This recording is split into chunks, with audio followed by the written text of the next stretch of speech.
Today we're going to flush the power steering fluid on a 2016 Dodge Challenger. Let's start by putting the parking brake on, putting the car in gear if it's a manual, otherwise put it in park. And then we're going to throw these wheel chocks behind the rear wheels. Safety first. Something I failed to do in the other videos that I thought I'd mention. I mean, I did do it, I just forgot to record it. And then we'll jack the car up. I'll go over this again briefly. We're under the front of the Dodge Challenger. We have our jack and jack stand placed on this rail here next to the catalytic converter. I found a great spot to put jack stands.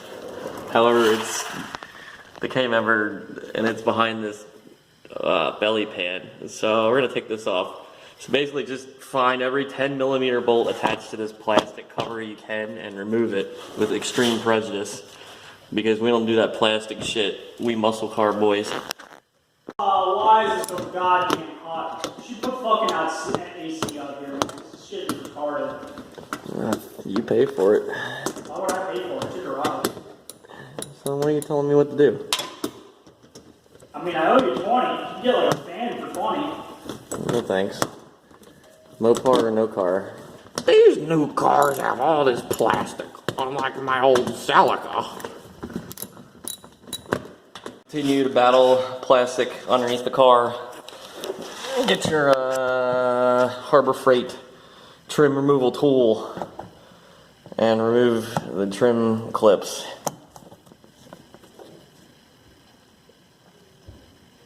Please focus. Thank you. Remove these 7mm,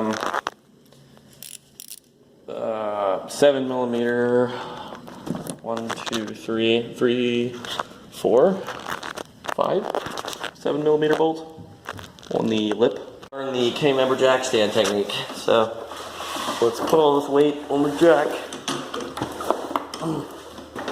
As I struggle to do it with one hand, because this car weighs like 4,500 pounds. We'll take our jack stand and we'll put it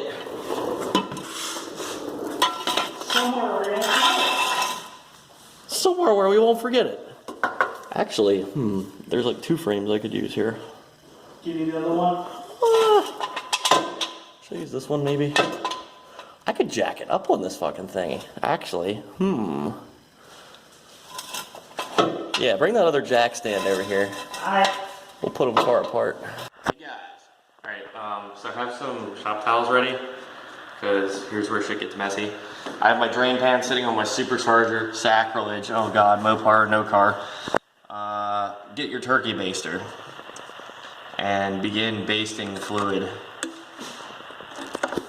out. Oh, this isn't gonna work. Like, not really.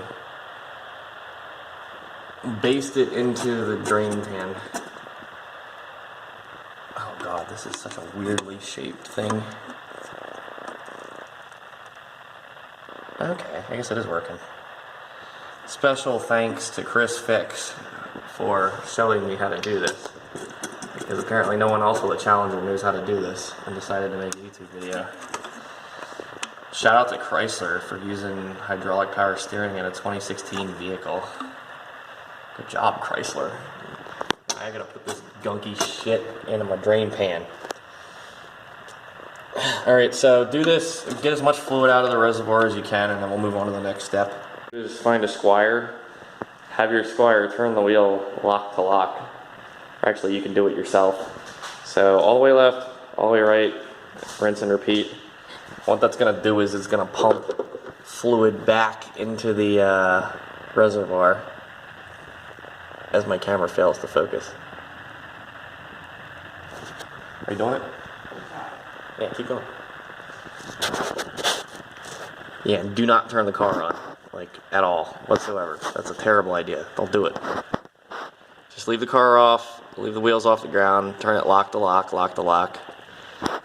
And what'll happen is the fluid in the rack will get pushed back up into the reservoir, and then you can turkey baste that out. And then we can move on to our next step. Hey guys, so we're gonna record taking off the airbox here. So there's 1, 2, 3 screws. I already have them out here, but you can use a flathead or a Phillips head. I use a flathead. So you take those 3 screws out, you slide the airbox forward, you pull it up a little bit, and you slide it outward. You'll see how it slides in back here. And then there's a hose clamp over here. You use the flathead, you turn it to the left, loosen it.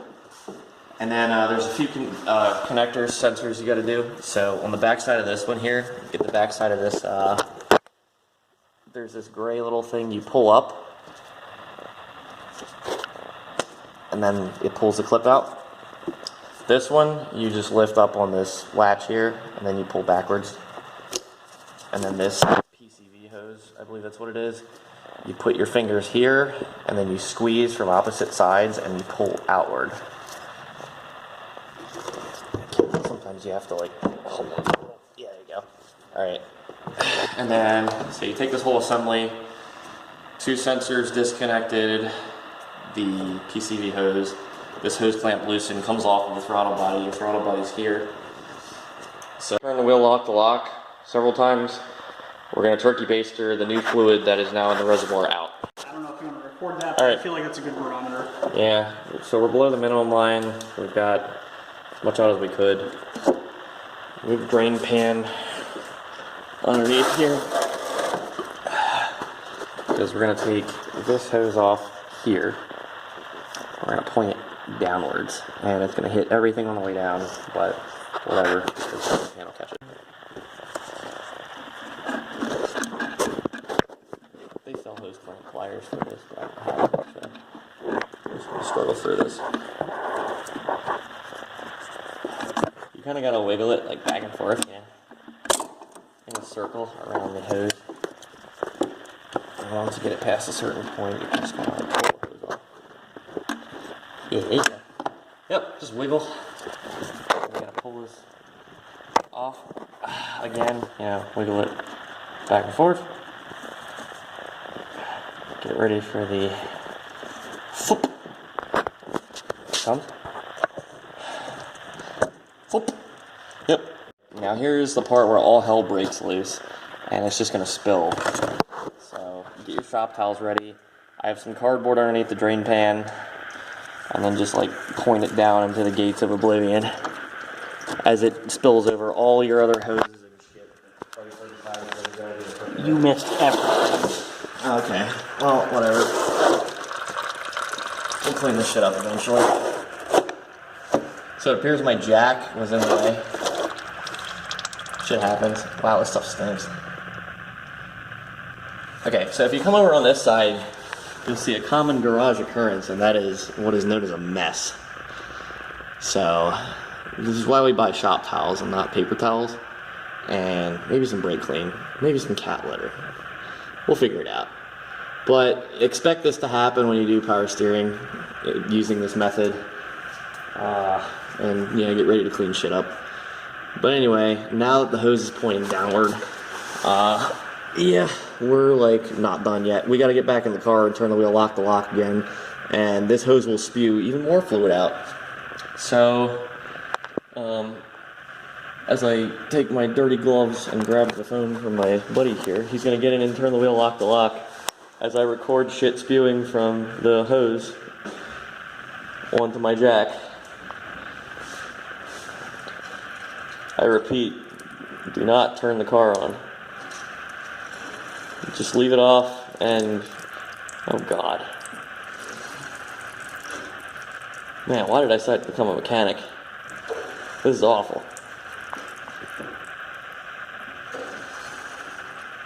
Sounds pretty dry. Alright. I don't know if you can actually hurt it this way.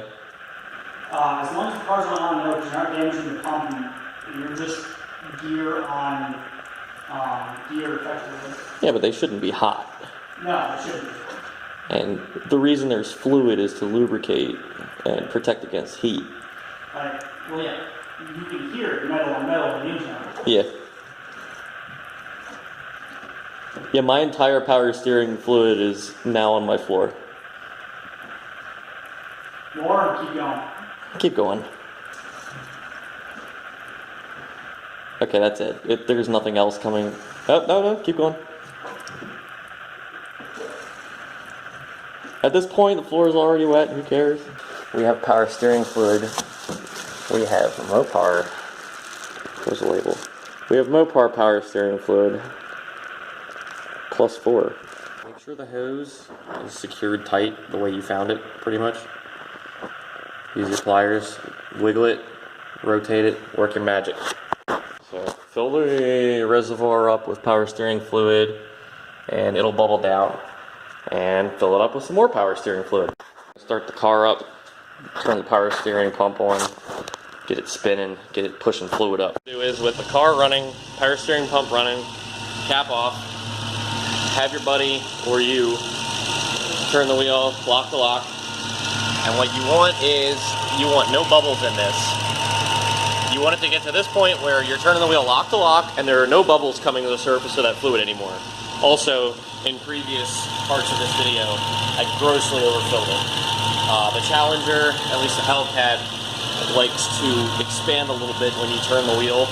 So do not fill it into the neck. That was dumb. I realized my mistake. You want to actually obey the fill line here. And I filled some fluid, so that's what the smoke is. So once there's no bubbles left, you can straighten the wheel, lower the car, call it a day.